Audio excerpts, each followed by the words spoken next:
Hello and good day to you all. I'm Jody Bello Anda from Group 6 of Grade 11 Charity, and I will be here today to present our results of our online saliksik in empowerment technologies, which is the internet use of students in this time of pandemic. In the pursuit of data and statistics related to the internet behavior of students today amidst the pandemic for our online research, we have conducted an online survey with 3 questions in mind. 1. What online content do the students consume?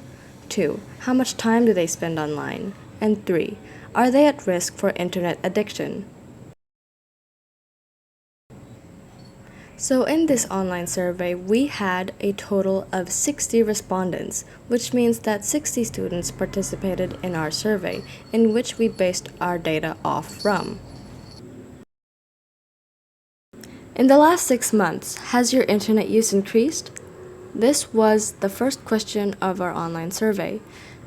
And 90% of our respondents answered yes, while 10% answered no. But this concludes that the majority of the students have excessive internet usage over the past 6 months. And because of this, we were curious to know what applications do they use online that is causing their internet usage to increase. And one of 8 applications that is most used is Messenger, with 100% of our respondents, or 60 of all our respondents, that uses it every day.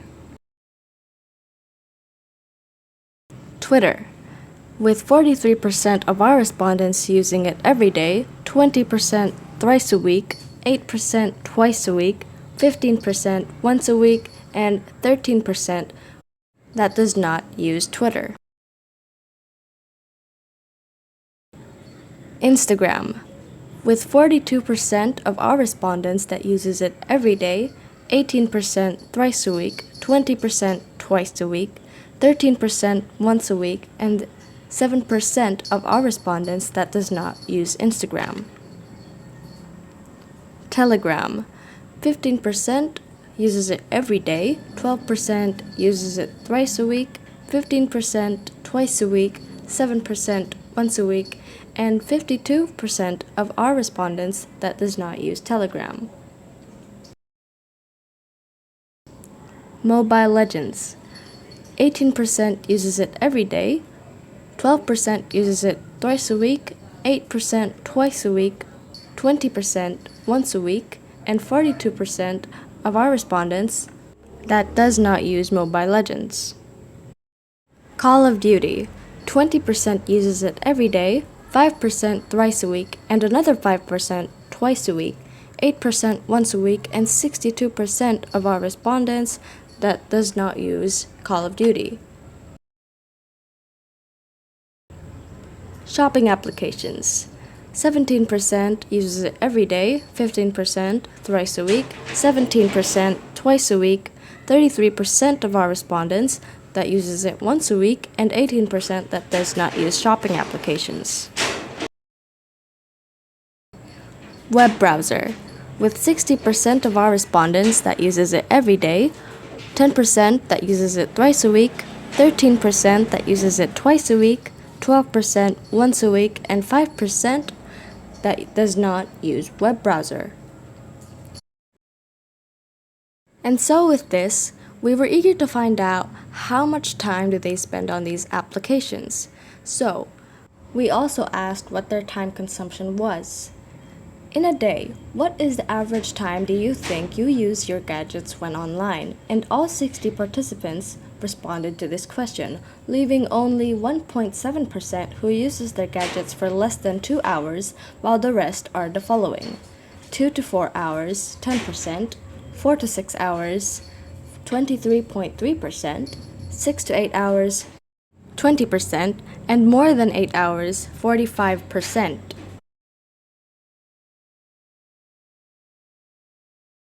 What online activities do you perform online?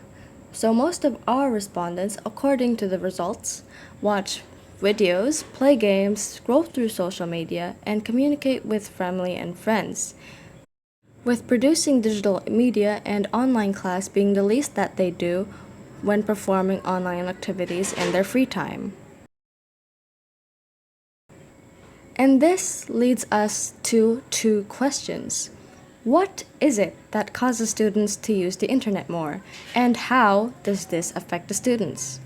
So, statistics have shown that the excessive internet use has increased upon the pandemic, and many people, mostly students, children, and elderly, are forced to stay at home because of the lockdown. They are restricted from continuing with their once normal lives and have to adapt to the new normal. But how does this affect the students? About 45% of the students reported that they have spent over 8 hours a day online, with the rest indicating that they spend between 1 to 3 hours a day. In addition, a study to the links between levels of internet addiction and poor study motivation and ability, internet addiction was found to be associated with increased loneliness. In said study, students who use digital technology excessively are less motivated to engage with their studies and are more anxious about exam tests, according to new research. This effect was made worse by the increased feelings of loneliness that use of digital technology produced, said the study published in the Journal of Computer Assisted Learning. And as Phil Reed from the Swansea University in the UK said, and I quote, "The results suggest that students with high levels of internet addiction may particularly be at risk from lower motivations to study and, hence, lower actual academic performance." End quote. The research also found a negative relationship between internet addiction and motivation to study. Students reporting more internet addiction also found it harder to organize their learning productively and were more anxious about their upcoming tests. And with this concludes our discussion. This has been the Group 6 with Joyce Pilit as our leader, Chelsea Mendoza as our survey conductor, and I, your presenter, Jody Andal, and infographics editor, and Dizon Ralph and Disagon J. Ann Althea. Thank you for listening.